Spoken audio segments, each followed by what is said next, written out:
Nós vamos falar nessa celebração sobre o tema do mês, que é a unidade do Espírito, né? Que é o mês de novembro. Também a ceia e sobre a voz que une e a voz que separa. Antes, vou fazer uma pequena dinâmica que eu vou precisar contar com a ajuda do diácono Valci, por favor.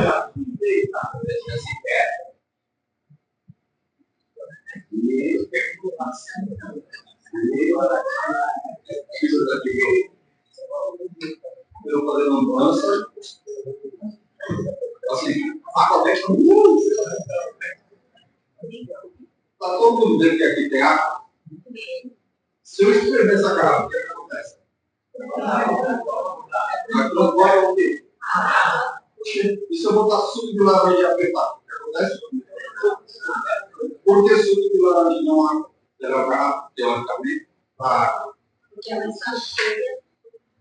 Exatamente. Então, quando você escreve, transporta que você tem dentro. Você gosta?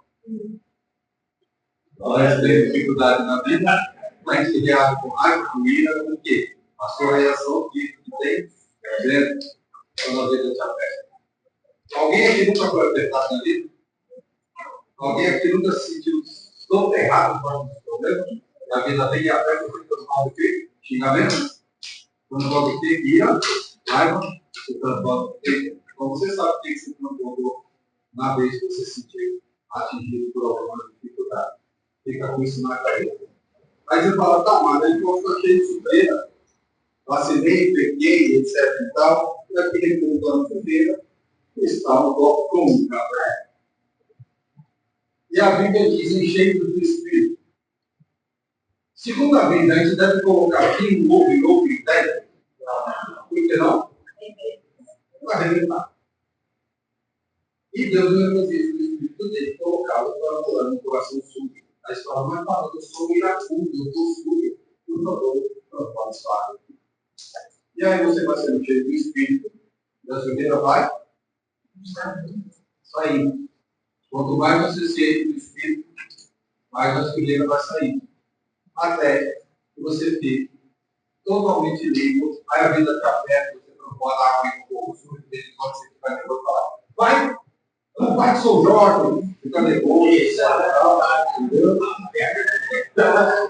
Mas aí quando chega uma hora que você está totalmente assim, não conta mais. Transbordando só água, você não fala o quê? Todos os espíritos. É porque você está cheio. Amém? Amém.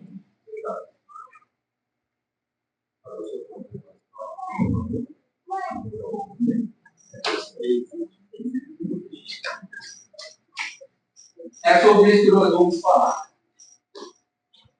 Lá no Éden, Eva tinha Deus. E ela ouvia quem? Deus. Só que nunca tem totalmente propício para a bênção,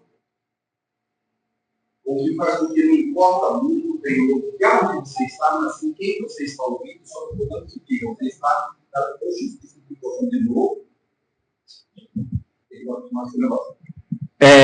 Voltando, Eva estava no jardim, ouvindo Deus, olha que maravilha, desfrutando da companhia do melhor homem do mundo. Essa era Eva. Gênesis capítulo 3, versículos 1 ao 6. Diz assim: mas a serpente, mais sagaz que todos os animais selváticos que o Senhor Deus tinha feito, disse à mulher. É assim que Deus disse: não comereis de toda a árvore do jardim? Olha o diabo aqui, já na maldade, lançando uma semente de dúvida. Respondeu-lhe a mulher: do fruto das árvores do jardim podemos comer, mas do fruto da árvore que está no meio do jardim, disse Deus, dele não comereis, nem tocareis nele, para que não morrais. Então a serpente disse à mulher: é certo que não morrereis, porque Deus sabe que no dia em que dele comerdes, se vos abrirão os olhos, e como Deus, sereis conhecedores do bem e do mal. Vendo a mulher que a árvore era boa para se comer, agradável aos olhos, e árvore desejável para dar entendimento, tomou-lhe do fruto e comeu, e deu também ao marido, e ele comeu. Há uma brincadeira que diz que o fruto não é a maçã, e sim o coco, porque ela tomou e depois comeu. Mas o fato é que ninguém sabe que coisa infame. Ninguém sabe qual é na verdade, qual é o fruto. Só é um fruto proibido, que não era para comer e ela comeu. E aí eu vou ler aqui João, capítulo 11, versículo 43 e 44. E tendo dito isto, clamou em alta voz: Lázaro, vem para fora. Saiu aquele que estava morto, tendo os pés e as mãos ligados com ataduras e o rosto envolvido num lenço. Então lhes ordenou Jesus: desatai e deixai-o ir. Dois locais, dois momentos da história completamente diferentes, mas com algo em comum. O que foi ouvido?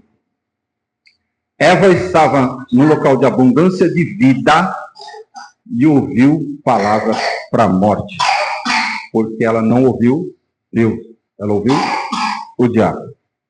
Lázaro estava num ambiente de morte, ele já estava fedendo, mas ele ouviu a voz de vida, e Jesus simplesmente disse: sai, e ele saiu. Glória a Deus. Quem é que você está ouvindo?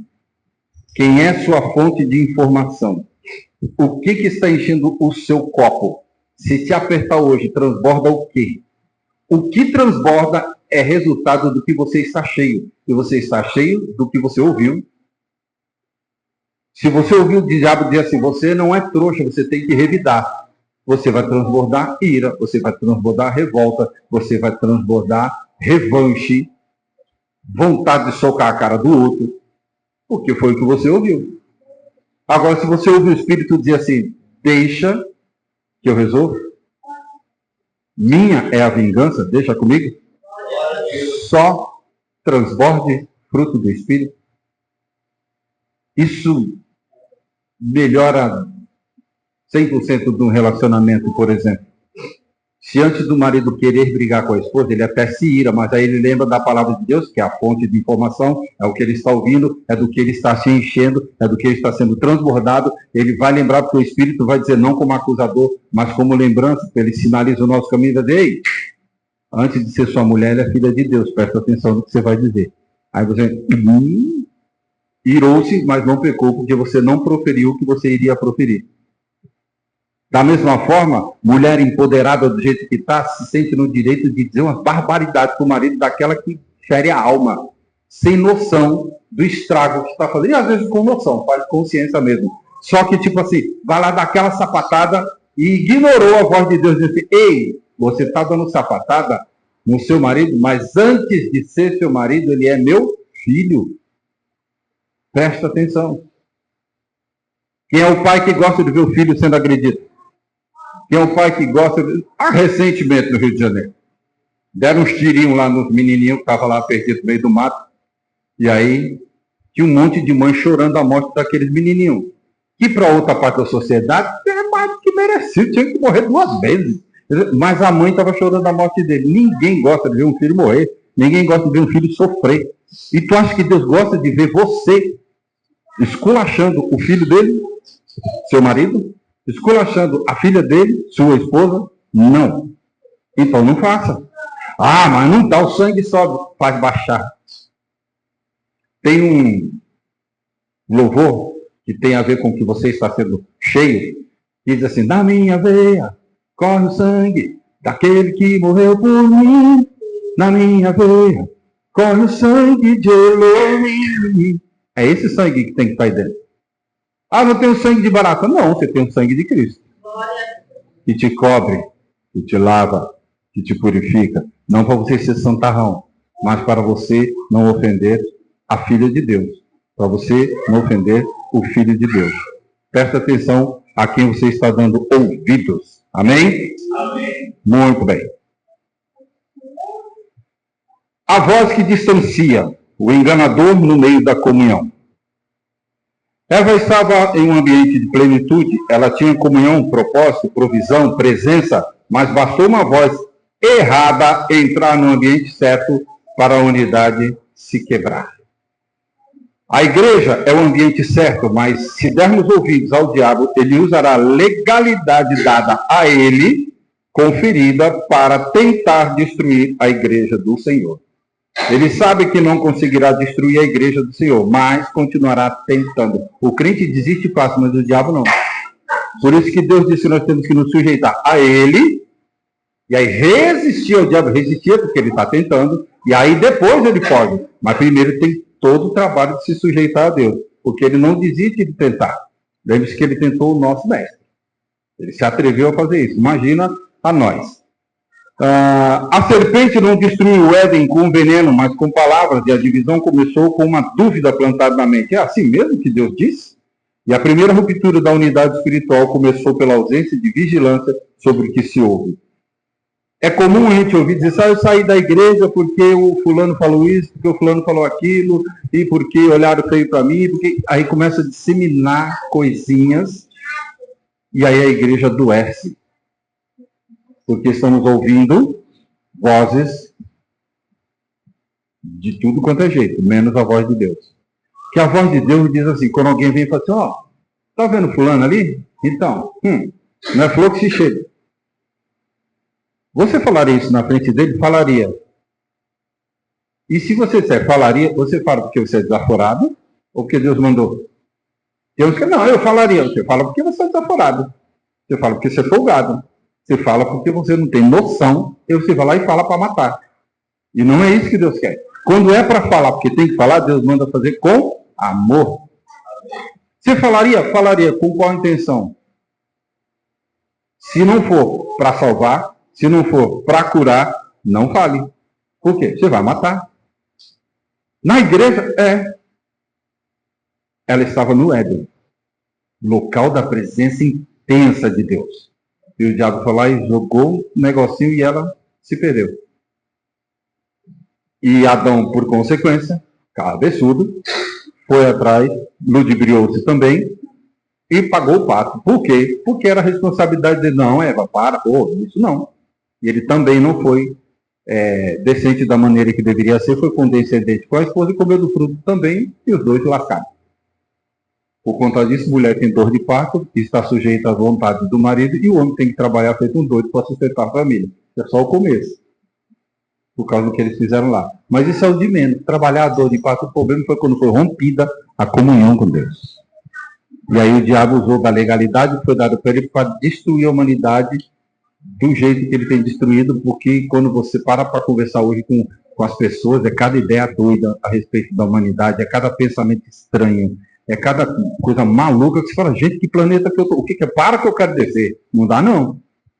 Então, o que a gente faz? Enche a nossa mente com noticiários da Rede Globo. Enche a nossa mente com Jovem Pan, com Bandeirante. Não. Enche a nossa mente com a palavra de Deus. Porque quando me apertar, vai transbordar fruto do Espírito. Quando doer, eu vou pedir socorro para Deus. Eu vou correr de aba paz. Estou aqui, com o teu pezinho, calmo, sereno e tranquilo, sinto descanso nesse viver, porque o Senhor é o meu Deus. Amém? Um princípio disso, não é um ambiente que mata a comunhão, são as vozes não discernidas dentro dele. Então, quando você ouvir num ambiente desse que é de comunhão, de celebração ao Senhor, uma conversa que não agrada a Deus, também não chega aí, filho do capeta, está emprestando sua boca para o diabo, está arrependido no nome de Deus. Não, isso não é amor, né? Não tem um negócio para te contar. Eu realmente preciso saber? Não, então não fala. Simples assim. E quando você for contar, pensa, eu vou dizer um negócio para a Cris. A Cris precisa saber disso? Qual seria o efeito dessa informação para a Cris? Isso é uma informação ou uma fofoca? Ou o inimigo foi ardiloso com Eva. Ele jogou uma semente de dúvida para distrair Eva e atacar. Muitas vezes isso acontece na igreja, disfarçado de pedido de oração. Você viu o Cabralzinho? Então, preciso falar um negócio contigo, mas não fale para ninguém. É só com você, para que a gente possa orar por ele. Já começou a fofoca ali mesmo. Não, mas eu falei para o meu melhor amigo, que tem um melhor amigo. Que tem outro melhor amigo, que tem outro melhor amigo, que tem outro melhor amigo. Já foi. Então, esse irmão precisa saber do Cabralzinho? Não, então não fala, ué. Mas eu estou extremamente preocupado com o Cabralzinho. E qual é o problema que te impede de chegar nele e orar com ele e por ele? Precisa dizer para os outros? Não. A proposta, levanta a mão aí, Cabralzinho. Esse é o Cabralzinho. Vulgo Felipe, não, ao contrário. Felipe, o nome dele. Vulgo Cabralzinho, porque o pai dele é o Cabral. Popular Cabral, o motoboy mais conhecido de Santos, que está da Baixada. Então, que é marido da Sandra. Eita, glória. Eita, na Baixada. Então, presbítero Cabral, aliás. Respeitar a patente do moço. Então, não é um ambiente, não vou para a igreja porque uma vez, cara, no mundão, no baile, sei lá onde, tem gente falando mal de todo mundo e a pessoa não sai de lá. Volta no outro final de semana pro baile de novo. Vai no baile funk, tem gente se matando, literalmente. Ele volta, não é um ambiente. É a informação. Aqui é gostoso, vou ficar. Não interessa se é baile funk, se é música gospel, se é igreja, onde... É o ambiente. O ambiente é propício, aqui, por exemplo, para a paz, para a alegria, para a comunhão, para aprendizado da palavra, para louvarmos, para engrandecermos Deus. Mas, se algum de nós, eu estou dizendo algum de nós, todos nós, inclusive esse que vos fala, der ouvido para o capeta, ele vai jogar uma sementinha. Ó, pastor, o senhor pregou, glória a Deus, mas o irmão fulano odiou sua pregação, porque ele não vai com a sua cara, ele não gosta do seu jeito. Se eu não vigiar, eu capoto. Se eu não vigiar, eu vou me pegar, não orando por aquele irmão só porque ele não gosta de mim. Percebem? E aí, num dia que vier todo mundo aqui na frente, eu vou passar, olha para todo mundo aqui, eu vou ter que orar por aquele abençoado que não vai com a minha cara. Como é que resolve isso? Antes, tendo o fruto do Espírito, deixa transbordar, ele não vai com a minha cabeça. Não sou eu que dou a bênção, é Deus, vamos orar. Não estou bem, então não é sobre ele, é sobre você. Porque você guardou mágoa, você guardou rancor. Mas foi o irmão que me envenenou. E você bebeu o veneno porque quis. Ele botou o galo abaixo? Não, então você bebeu porque quis. Você ouviu e deixou fermentar dentro de você. Percebe? É sobre nós, não é sobre o outro. E aí no reino de Deus é sobre Deus, não é sobre mim. Sobre meu defeito, sobre minha limitação, sobre minhas dores. Eu sou assim, meu jeito é assim. E não me entenderam, porque tinham que ter estudado que eu sou fleumático, o outro é, sei lá o que, tem um monte de fleumático, sanguíneo, essas coisas aí que a psicologia estuda. Então, e ok, para convívio de psicologia, de tratamento mental, ok, não estou desfazendo disso. Mas, diante de Deus, todos somos iguais, fleumático, sanguíneo, iracundo, todo mundo. E todos têm que se nivelar na régua de Deus, não na minha, não na sua.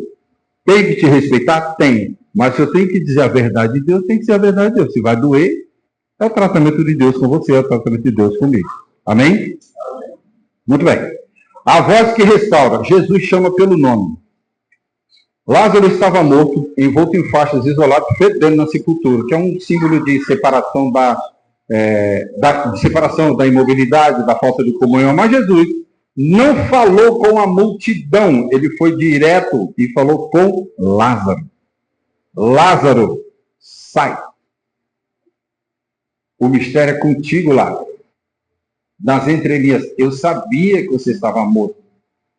Eu poderia ter vindo antes e não vim. Por quê? Porque não é sobre você, é sobre o reino, é sobre a glória do Pai que se estabelecerá neste momento, quando você sair ressurreto pelo poder que há no meu Pai. Sai. E ele saiu. Depois do 4 dias morto.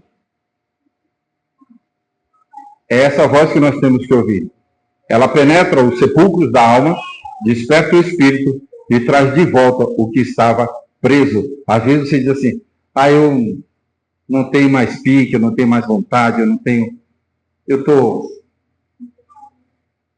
sei, eu acho que eu não vou mais para a igreja não, porque nada dá certo, vida, céus, eu tento e não consigo. Um dos problemas, tentar, não é para tentar, é para fazer. Tem um gatilho, quando a gente diz assim, eu vou tentar, já está fadado ao fracasso. Por quê? Porque a mente se conforma quando você diz assim, eu vou tentar. Se der errado, eu vou dizer, eu tentei, não deu certo, paciência. E aí a tendência é desistir, não insistir. Agora, quando você diz, eu vou fazer, rapaz, tu não sabe o dia de amanhã, eu vou fazer, e se der errado, eu vou insistir. E se der errado, eu vou insistir. Se der errado, eu vou insistir. Até que Deus diga, não faça mais. Aí eu paro. Senão, se ele disser não, é porque uma hora ele vai realizar a vontade dele na minha vida. Então, eu vou continuar insistindo. Eu vou para a igreja mesmo sem vontade. Eu vou congregar mesmo sem aquele fogo todo. Eu vou lá ouvir a palavra de Deus, mesmo sabendo que ela vai dar uma sapatada nas minhas orelhas e vai corrigir os meus defeitos. Eu vou insistir, porque eu preciso ser de Deus. Eu preciso que Deus glorifique o nome dele na minha vida e através da minha vida. Eu vou passar barreiras, vou passar dificuldades, vou passar pelas aflições, eu só não vou viver nelas, porque a Bíblia não diz assim, vivereis em aflição, disse, tereis aflição. Vai ter medo? Vai. Lembra da passagem acho que foi da primeira oração do jejum dos 31 dias, que o salmista fala do medo, e ele não fala se eu tiver medo, é quando eu tiver medo. Então, se eu tiver dificuldade, eu vejo o que acontece. Não, nem começa então. Você vai ter dificuldade. Você vai passar por altas barreiras. Mas não há barreiras intransponíveis para aquele que está em Cristo Jesus. Não tem quem resista quem está debaixo da graça do Senhor. Ele disse, sujeite-se a mim. Resista ao diabo. E ele fugirá de vós. Então, ele é quem não vai nos resistir. Somos nós que vamos resistir e ele vai cair fora. Ele vai continuar tentando? Vai. É a função dele e, infelizmente, ele cumpre muito bem. Mas a gente não tem que ter medo. A gente não tem que respeitar o diabo. Não vou mexer não, porque é território do inimigo. Oxe, se Deus mandou, vai lá. Não estou dizendo desafiar o diabo. Tem um super crente que sai por aí chutando o trabalho de umbanda nas esquinas, nos cruzamentos, nas mata-virgens, etc. Tal. Deus não mandou você fazer isso, não. Isso não é coisa de crente, não. Te incomodou, repreende o nome de Jesus e segue. Por que você vai lá chutar? Você gostaria que alguém passasse aqui e desse uma voadora na porta da igreja? Ou aqui aberto e desse uma pedrada aqui para estilhaçar todo o vidro da igreja? Porque ele acha que somos oposição a ele? Por que você vai lá e chuta a macumba? Porque é do demônio. Ele acha que você não é de Deus. Isso aqui é lavagem cerebral. Está entendendo? Então, respeitar não é obedecer ao diabo. Mas respeite a religião dos outros, a filosofia dos outros, a ideologia dos outros, mas tenha a sua convicção de que você está correto diante de Deus em Cristo Jesus. Amém? Quem ouve a voz de Cristo sempre volta à comunhão. Sabe aquela pessoa que fala assim, eu vou para a igreja arrastado, estou empurrado. Não. Você vê que o Espírito Santo te trouxe. Simples assim, por conivência, por simpatia com alguém, porque alguém te chamou. Não. Você vê que o Espírito Santo queria que você estivesse aqui hoje. Ponto. Agora, quem ouve a voz do Espírito, volta à comunhão. Amém. Porque sente aquela vontade de dizer assim, eu preciso aprender um pouco aqui, eu preciso aprender um pouco ali, eu preciso aprender mais de Deus, porque Ele é quem cuida de mim. Então eu quero estar nesse lugar para ser cuidado, eu quero estar nesse lugar para ser amado, sabendo que encontrarei dificuldades, que nem todo mundo vai pensar que nem eu, e tem gente que vai achar mais, tem gente que vai achar menos, tem gente que ora mais, tem gente que ora menos, tem gente que se dedica mais ao estudo da palavra, tem gente que se dedica menos, tem gente que sabe cantar, tem gente que não sabe, tem gente que sabe tocar. Enfim, somos heterogêneos, como batatas. Mas como corpo, nós somos que nem purê. Cada um tem um tamanho, uma forma, uma cor, lixada, não lixada, lavada, não lavada. Você é uma batata e eu também. Mas aqui, como corpo de Cristo, ele dá aquela amassadinha, aquela misturada, vira um purê delicioso. E aí somos iguais perante Deus. A justiça brasileira diz que todos são iguais perante a lei. A gente sabe que na prática não é isso, né? Quem tem mais é menos igual, mais igual e etc e tal. Mas diante de Deus, todos somos iguais. Ele diferencia chamado. E ainda diz que é muito chamado, é muito cobrado. Então não fica com inveja não, viu? Você quer ser chamado? Segura o lombo aí que vem carga que você vai sentir bem, porque aqui muito é dado, muito é cobrado. Mas, diante dele, o sangue de Jesus na cruz não foi tipo assim, tipo A para pastores, sangue tipo B para presbíteros, O positivo, O negativo, não, foi um sangue só. Para remir todos, pastores, presbíteros, diácono, missionário, padre, quem quiser aceitar Jesus. Eita, estou rendido na cruz. Beleza, então você é meu. E ninguém passa. É o que Deus diz para você nesta manhã. Amém? Então você é de Deus e ninguém pode te convencer do contrário. E a voz que une é o discernimento na mesa. 1 Coríntios capítulo 11, versículo 29 e 30 diz assim: pois quem comer e beber sem discernir o corpo, come e bebe juízo para si. Eis a razão do que há entre vós muitos fracos e doentes e não poucos que dormem. Na Santa Ceia, Paulo adverte: quem come e bebe indignamente, come e bebe juízo para si, não discernindo o corpo. O problema da igreja de Corinto não era o pão nem o vinho, era a falta de discernimento e de unidade. Cada um comia o seu, fizeram juntamento de panela, cada um levava uma coisa, e aí quem está comigo, beleza, quem não está, que se lasque. Aí tinha um monte de gente empanturrado, cheio de comida no bucho, outro já, passou dos limites, já bebão, e isso tudo se preparando para a ceia do Senhor. E aí quando Paulo vê que isso está uma bagunça isso aqui, a ceia virou qualquer nota agora. Como é que vocês vão para a ceia desse jeito? O irmão com fome e você soltando comida pelas ventas. Não compartilhou com o irmão. Como é que vocês vão para a ceia bêbado? Como é que vocês vão para a ceia brigados? Não, para tudo. Ó, julgue-se o homem a si mesmo. Você está em condição? Não, então não toma. E quem é que não está apto a ceiar? Quem não sabe discernir o corpo de Cristo. O que é discernir o corpo de Cristo? Saber o que ele realmente fez por você na cruz. E acreditar que aquilo é salvífico, que aquilo é real, que aquilo vale a sua salvação. Se você entende isso, aí você pede perdão pelos pecados que cometeu, você se arrepende, você confessa e você se compromete a abandonar e fala: Senhor, agora eu entendi, estou apto a ceiar. Por que não damos ceia para a criança? Porque a criança não tem essa capacidade cognitiva, não tem essa capacidade de entender o que é o corpo de Cristo. Mas se inadvertidamente uma criança pegar um pedaço do pão da ceia e comer, oh meu Deus, blasfêmia. Não, ela só comeu um pão. É o significado. Quando a gente ora pelo pão e ora pelo cálice, ele não passa a ser o corpo de Cristo. Senão a gente ia ter que comer todo. O que sobra a gente faz, joga no lixo. Jogou o corpo de Cristo no lixo. Eu pertenci a uma igreja que era obrigado a pegar o resto do pão, diluir na água e jogar no ralo. A criança não podia comer, mas o corpo de Cristo podia descer ralo abaixo. Como é que é isso? Nunca entendi isso, mas era assim. Cada um. Mas não é o corpo de Cristo, simboliza o corpo de Cristo. Então, quando nós pegarmos esse pão, a gente dá aquela parada, dá aquela repetida, fala: misericórdia. Isso aqui simboliza aquele corpo estraçalhado na cruz, e por minha culpa, não mais porque você está perdoado, então não tem mais culpa. Mas quando aconteceu, foi. Porque ele morreu por nós quando nós ainda éramos pecadores. Então foi por nossa culpa. E agora não é mais. Então o que eu faço com esse pão? Coma em memória de mim e anuncie a minha volta até que eu venha. Então, Senhor, eu vou tomar ceia hoje e vou aproveitar todas as oportunidades que eu tiver para anunciar a tua vinda. Mas não como um anúncio catastrófico, não como um anúncio de juízo.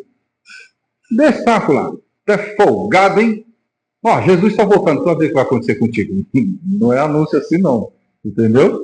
É anunciar o reino dizendo assim: filho, se arrepende enquanto dá tempo. Por quê? Porque depois de tocar a trombeta, já é, Elvis. É não abrir e fechar de olhos. Porque assim como o relâmpago que nasce no Oriente e se mostra no Ocidente, assim é de ser a vinda do Filho do Homem. Então, tipo assim, não dá tempo de se arrepender em cima da hora. Então se arrependa agora, porque Jesus está voltando. Ah, mas vai me castigar. Se você não estiver debaixo da graça dele, sim, porque aí ele vem como juiz. E aí depois que ele arrebatar o povo dele, ele vai julgar a humanidade. E aí ele não vai julgar com amor. Ele vai julgar com a lei, que é a palavra dele, que você não cumpriu. E aí dá ruim. Está entendendo? Então, anuncie o reino até que venha, mas não com uma maneira catastrófica, pesada, ou de julgamento, tipo assim, você vai morrer, você vai para o inferno, tipo assim. Não, eu preciso te apresentar Jesus. Bem diferente de apresentar religião. Religião é para religar. Ninguém sabe quem é que vai anunciar o evangelho. Esse povo aqui, então vai lá e anuncia o evangelho. Então, todos os caminhos chamados igrejas levam a conhecer Jesus. Mas só leva a Deus o único caminho. O mundo diz assim: todos os caminhos levam a Deus. Só tem um caminho que leva a Deus. Chama-se Jesus. E quem nos leva a Jesus? A igreja que vai lá e anuncia o evangelho e apresenta. Pô, isso é Jesus. Você quer? Beleza. Não quer? Não vai poder dizer para Deus que você é inocente. E como você prova? Aí você tem que estar naquele jeito, né? Imagina você. Como você prova? Olha para mim. Me acompanha. Siga meus bons, como diria Chapolin. Siga meus bons. Olha para mim e você verá Jesus. Eita! Aí tem que ter bala na agulha para dizer isso, hein? Dizia Nelson Ned: peito para carregar Jesus é fácil. Aí ele fala assim, aliás, carregar Jesus no peito é fácil. Ele referindo-se ao crucifixo.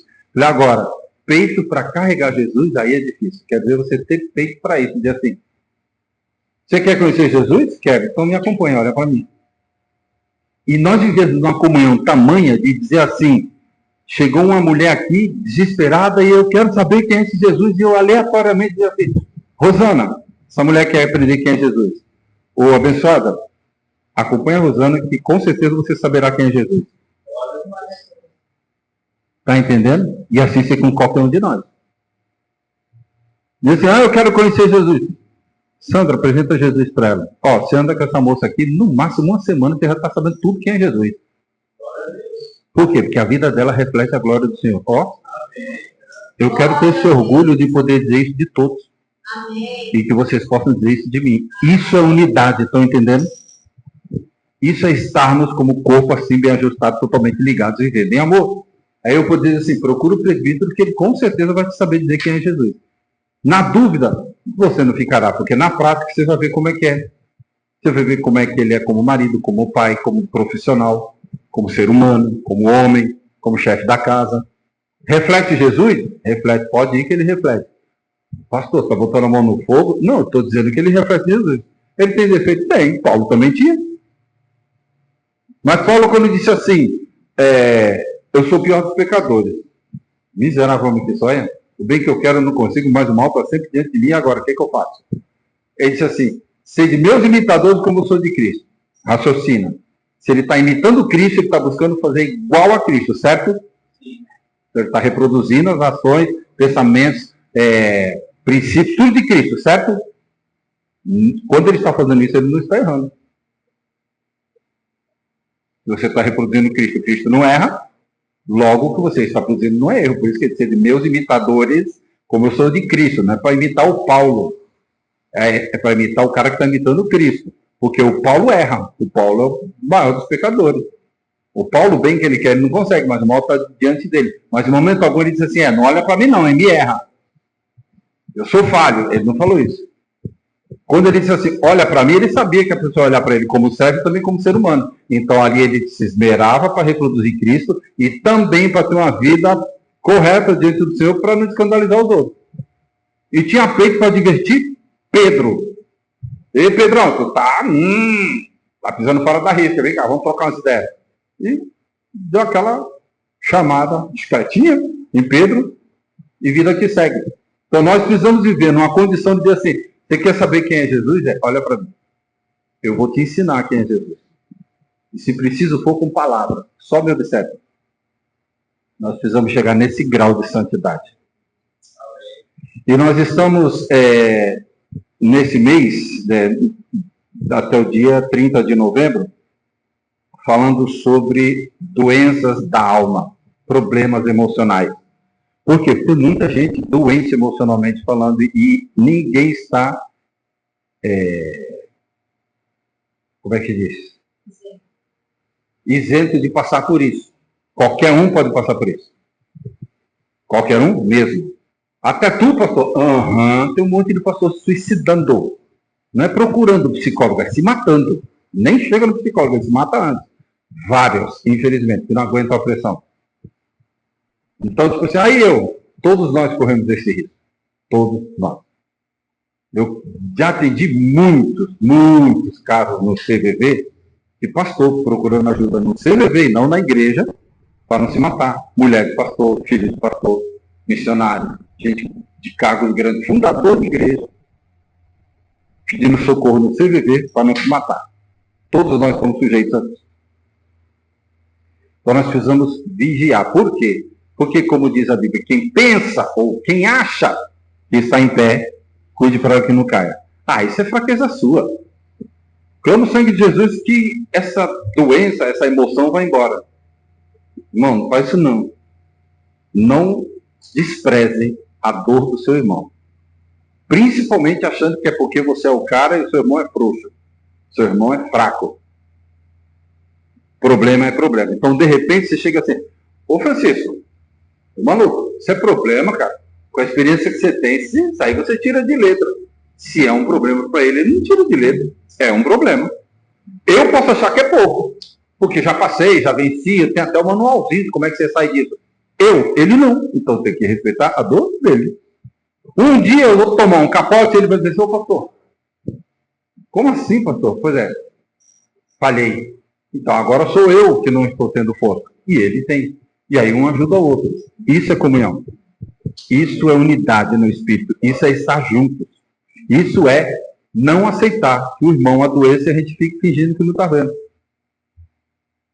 E aí, como eu disse no exemplo do Cabralzinho, não sai dizendo que você chega nele, você percebeu que é ele, percebeu que é a Bruninha, que é a Solange, que é o Vitor, sei lá quem. Vamos conversar? Vamos. Ah, eu não, pastor, não tenho nem condição. Então, fica quietinho, ora no silêncio do teu quarto, porque você vai falar para os outros. Para pedir ajuda, pede para Deus. Pede para quem? Resolve. Mas se você vê bem, ele precisa de ajuda humana que eu não posso dar. Aí você procura o pastor da igreja. Ele sim tem a obrigação de ouvir e dar um destino para aquela informação que você deu. O outro irmão pode estar mais frágil do que você, irmão. E não está pronto para ouvir aquilo.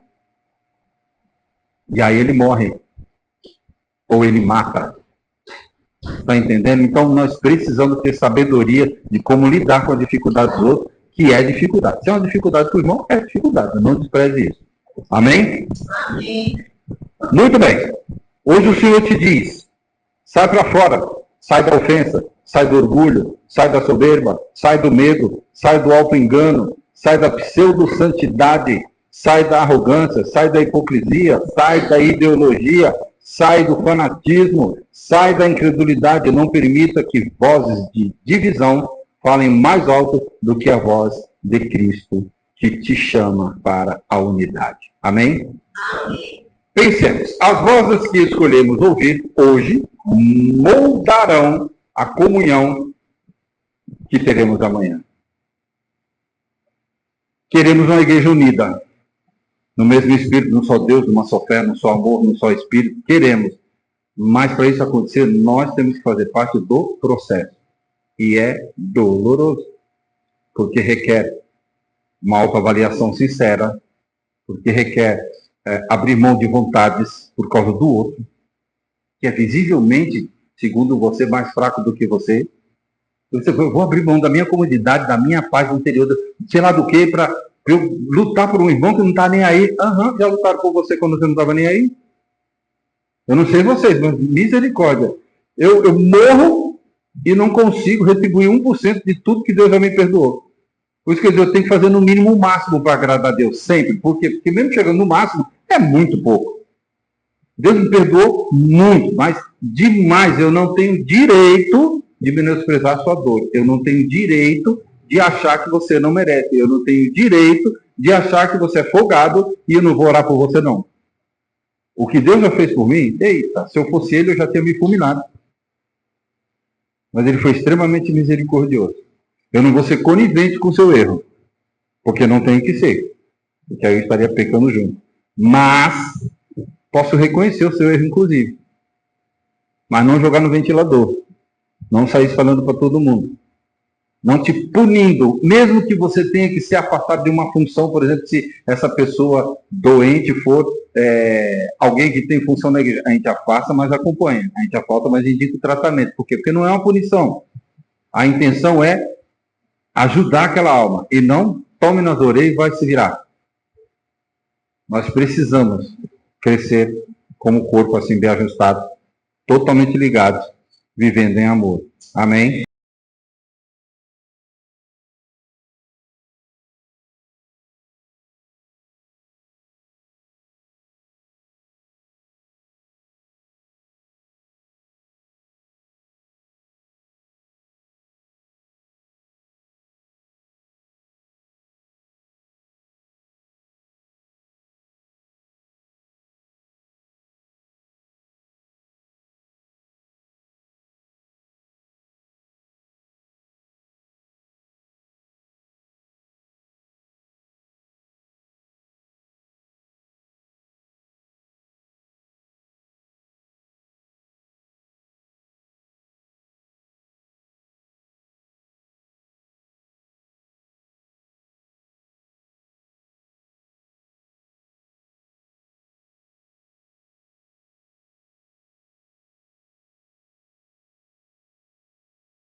Nós falamos hoje das vozes, de quem a gente ouve, que tipo de voz que a gente está ouvindo, o que está prejudicando a nossa comunhão com Deus. E enquanto você recebe o pão aí, preparando para participar da mesa, por uma questão de se concentrar mais para não ser distraído por qualquer movimento, feche os seus olhos e converse aí com Deus, qual é a sua condição diante dele. E falando em vozes, ouça a voz de Deus, falando mansamente ao seu coração, chamando de volta à comunhão. Mas eu tomo ceia todo mês. De repente você toma ceia todo mês, mas não está se sentindo apto, não está se sentindo em comunhão, não está se sentindo naquela intensidade com Deus. Tem um hino da harpa cristã que diz assim: manso e suave, Jesus está chamando, chama por ti e por mim.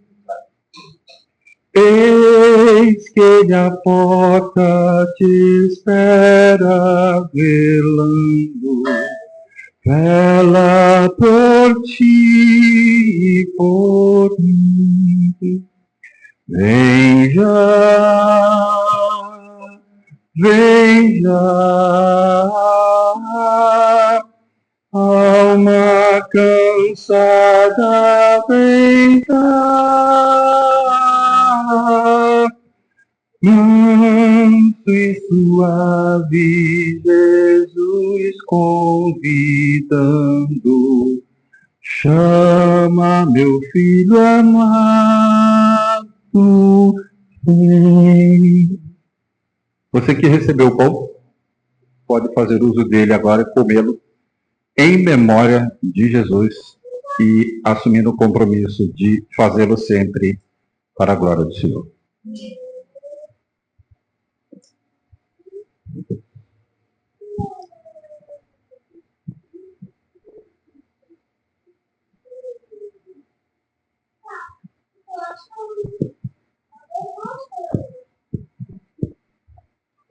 Essa voz de Jesus não é para te condenar, não é para acusar, não é para dividir, é para somar. E juntos multiplicarmos o Evangelho ao maior número de pessoas possível para apresentar Jesus. Então ele diz: esse é o meu corpo partido por você, esse é o meu sangue derramado para que você tenha vida e unidade. E a Bíblia diz que, semelhantemente, ele tomou o cálice. A Bíblia diz assim, após ter ceiado, ou seja, comido o pão, ele tomou o cálice e disse: esse é o meu sangue, que foi derramado por vós. Esse é o meu sangue de uma nova aliança. Por quê? Porque até agora, vocês perderam desde quando Eva perdeu o Éden por ouvir a serpente. Agora eu estou fazendo uma aliança em definitivo com vocês. Porque tudo parte dele e termina nele. Eva perdeu o Éden, Lázaro ganhou uma vida. E hoje, no jardim da comunhão da ceia, o Senhor nos chama a escolher qual voz vai reger a sua caminhada. A celebração desta manhã terminará, mas a voz dele continua ecoando, dizendo: vinde a mim todos que estáis cansados, e eu vos aliviarei. Que a voz de Cristo, e não a voz do mundo, seja o som que une as nossas almas, nossas famílias e a nossa igreja. Que o espírito de unidade seja restaurado entre nós. Amém? Vitor Hugo, por favor.